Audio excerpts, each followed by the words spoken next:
पनवेल तालुक्यातील भोकरपाडा येथे आमदार प्रशांत ठाकूर यांच्या निधीमधून स्मशानभूमी बांधण्यात येणार आहे। या कामाचे भूमिपूजन भारतीय जनता पार्टीचे पनवेल तालुका अध्यक्ष अरुण शेठ भगत यांच्या हस्ते सोमवारी झाले। पनवेल तालुक्यात आमदार प्रशांत ठाकूर यांच्या मार्गदर्शनाखाली नागरिकांच्या अनेक समस्या मार्गी लागत आहेत। त्यानुसार भोकरपाडा येथे आमदार प्रशांत ठाकूर यांच्या माध्यमातून 12 लाख रुपयांचा निधी मंजूर करण्यात आला आहे।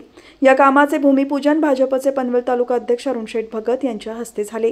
यावेळी भाजपचे पनवेल तालुका सरचिटणीस प्रल्हाद केणी, रायगड जिल्हा परिषदेचे माजी सदस्य अमित जाधव, शिवकर ग्रामपंचायतीचे सरपंच आनंद ढवळे, माजी सरपंच रमेश पाटील, भाजप नेते जिल्हा परिषद विभागीय अध्यक्ष सुनील पाटील, युवा मोर्चाचे तालुका सरचिटणीस विश्वजित पाटील, अशोक फुलोरे, भास्कर फुलोरे, गणेश साहू फुलोरे, हनुमान फुलोरे, दिलीप फुलोरे, प्रदीप म्हात्रे, रमेश फुलोरे, विष्णू फुलोरे, गणेश फुलोरे, अनिकेत फुलोरे, संकेत फुलोरे, स्वप्नील फुलोरे, निकेतन फुलोरे, सुचित फुलोरे, आशिष फुलोरे, जयेश पाटील, अभिनय पाटील, अभिजित फुलोरे यांच्यासह पदाधिकारी, कार्यकर्ते आणि ग्रामस्थ उपस्थित होते।